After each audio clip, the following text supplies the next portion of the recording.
Okay, good morning. There's a garbage truck just going by. A little bit out of sorts this morning because there was a big storm last night at about 2 o'clock, and my papa decided to wake me up and go to the toilet. And after he sort of scuttled off during the rain, he didn't come back, so I had to go out in the yard looking for him for about, half an hour or so. Got absolutely soaking wet.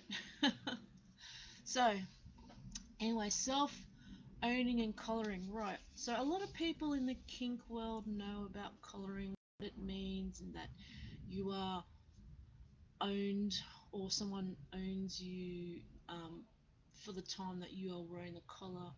Now, there has been an increase in people self collaring, having personal collars.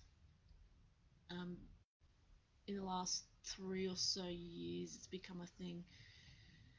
Now, there's a person who's asked a question that's saying, is it okay if I do it? I feel like I need to because it means to me the symbolism of what I am and what I'm doing and taking care of myself, owning myself, and all sorts of stuff. I'm like, sure, it is fine. It's okay. It's how you feel about it. Yes, traditionally collars have only really been worn to signify that you have been owned, but there has been plenty of, I don't know, collared slaves in the past that have not strictly been owned by any particular person. It just sort of signifies that they are a NS type. And then it brings forward people question like, are they owned? What's the deal with that? Um, so I don't believe that strictly traditionally um, having a collar in the kink world means that you are definitely owned by someone. It means that you are a submissive, but also usually submissives um, were members of a house or someone was taking care of them for the time that they're at a particular event, in which case that signifies somebody is taking care of them. And then people would ask around, do they have a permanent dom who's looking after them, who's their caretaker, owner, whatever, for the night, day, permanent, all that sort of stuff. In having a collar personally, it is great for people that used to be owned and wanting to, I guess, take ownership of themselves and get better care of themselves. It's a great like symbolism for that for them to something to touch a physical reminder so that they can keep on track with stuff. And if you want or need that to be able to help you in your life and become a better person, awesome, great. I did sort of suggest to the person that um, keep in mind that perhaps if you are actively looking for somebody, that having a collar might sort of cause them some confusion.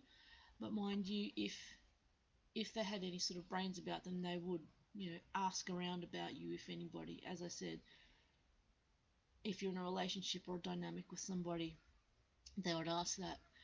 Um, to me, I guess collaring is more of a personal thing. So whether it is self-owning or um, being in a dynamic, it should be a personal thing. So really, who cares what other people think? And usually, collars are not for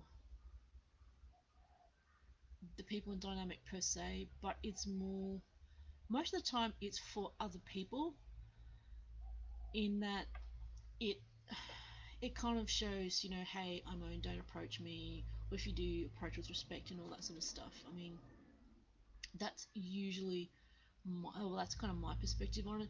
It doesn't mean that if you aren't collared that people won't treat you with respect, but it keeps that in the back of people's minds to be on their best manners. I know it sounds really bizarre that it's a personal thing, but it's done for other people. It's kind of like, I guess for me, some people, they get married and they don't wear rings because they don't feel the need to, or they're in a partnership but they don't need to sort of advertise the fact because they know that they're in a partnership and what it means to them. They only really put things like updates on Facebook or wear like rings as more of a thing for other people to signify, hey, look, I'm taken, stop, just to stop randoms and all that approaching them. But having said that, like I said, everyone's different, and there's a whole lot of culture and tradition about things like collars and rings and signs of ownership and all that sort of stuff.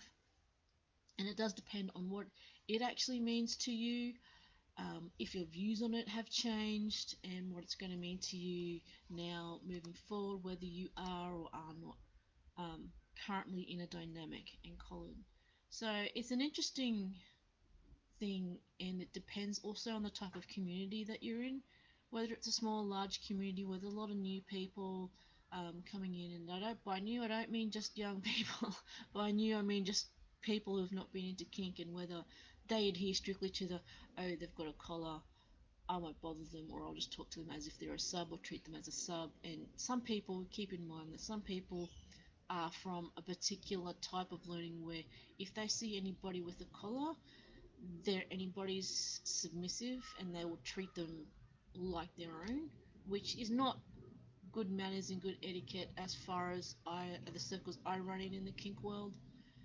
If someone's wearing a collar, you still treat them um, as a person, um, and in general manners, in that you usually see if they have a dom before you talk to them directly, unless you know them very well and know that you can just approach them, because some people go in high protocol where the submissive, even though they are dressed, will not talk, and they'll look to the leave of the actual dom, or not talk to you. It's not them being rude, it's that they've been under instructions and they're under a high protocol to not do that. Anyway, that is my sort of rambling for today. I hope you guys have a good hump day. See ya.